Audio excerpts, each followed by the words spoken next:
Die skrif sê ons dat 'n boom geken word aan sy vrugte. Nou, as hoogmoed 'n boom was, wat dink jy sou sy vrugte wees?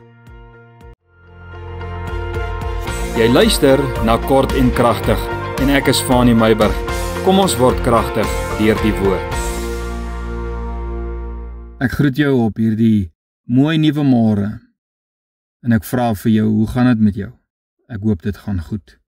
Ek gesels met jou vanmôre so 'n bietjie uit Jeremia uit, baie interessante gedagtes. Vir 'n hele paar dae gaan ek uit Jeremia gesels, interessante gedagtes. Vanmôre gesels ek met jou as hoogmoed 'n boom was, Jeremia 13 vers 9. Die Here het vir Jeremia gesê, Jeremia, vat jou lyfband, jou gord, soos hulle dit mos nou noem in die Ou Testament, vat dit en gaan begrawe dit. En na 'n tyd toe sê die Here vir hom, gaan haal nou daai gord, gaan haal dit onder die grond uit. Nou julle weet mos wat gebeur met materiale as jy dit onder die grond sit. Die goggas en die dinge verteer dit, die son, die water, die hitte vernietig dit verniel dit en dan lyk dit sleg. So toe hy hom uithaal, toe lyk dit sleg en dit is waardeloos. Nou sê Jeremia 13 vers 9, so spreek die Here, so sal ek laat bederf, soos daar die gord wat onder die grond uitkom en verniel is, so sal ek laat bederwe, met ander woorde vernietig, die hoogmoed van Juda en die hoogmoed van Jerusalem, wat so groot is. Die Here sê, die hoogmoed van Juda en Jerusalem is geweldig groot. Hierso gee hy die vrug van hoogmoed. Hoe lyk hoogmoed?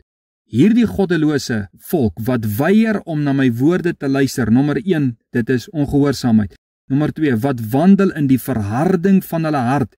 Die bewys van hoogmoed is 'n verharde hart. Derdens, en agter ander gode aanloop om hulle te dien. Die derde bewys van en die vrug van die boom van hoogmoed is afgoderry, om hulle te dien, voor hulle neer te buig.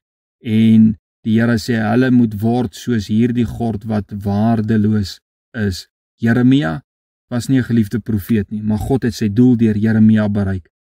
En soos ek gesê het, kom ons kyk nou vir 'n paar dae interessante en drastiese goed wat die Here deur Jeremia gesê het en vermag het tot ons waarskuwing en bemoediging. Nou as jy na hierdie 2 verse luister, dan sien jy dat die boom van hoogmoed se vrugte, soos ek gesê het, ongehoorsaamheid, verharde harte en afgoderry is. Wat is hoogmoed? Hoogmoed is 'n gevoel van 'n diepe plesier of 'n mate van 'n bevrediging wat jy uit jou eie prestasies verkry. Hoogmoed is eie prestasies en die plesier wat jy daaruit kry. So kom ons kyk 'n bietjie, hoekom is ongehoorsaamheid? Hoekom word dit gekoppel aan hoogmoed? Hoekom?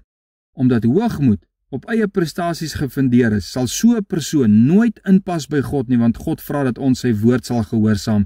God vra gehoorsaamheid soos wat hy vir Saul gevra het, waarin stel ek meer belang, offers of gehoorsaamheid? En die Here het gesê, gehoorsaamheid. As jy nie gehoorsaam is nie, beteken dit, en dit is 'n bewys van hoogmoed, eie prestasies, ek wil doen wat ek wil, en die Here moet daarby inpas, want ons eie gedagtes is sondig, nê, en ons lê op verkeerde weë.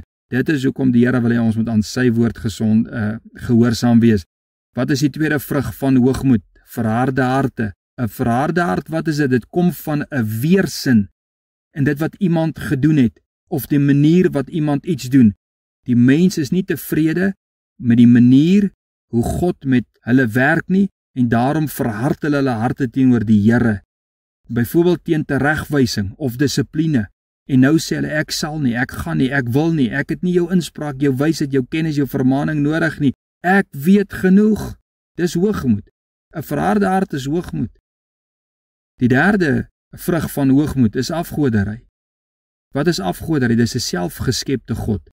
Gode wat gemaak word en gode wat jy maak om by jou in te pas, wie jy kan manipuleer en wat kan funksioneer op jou terme en voorwaardes. Dis afgoderry. God se hele oproep met hierdie lyfband is, kom na Jesus toe met jou hoogmoed, lê jou hoogmoed af.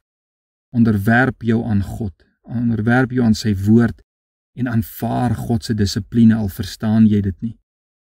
Die Bybel sê God weerstaan die hoogmoedige, maar hy gee aan die nederiges genade. Die Here het gesê, 'n mensdom vol hoogmoed is soos 'n lyfband wat waardeloos geword het.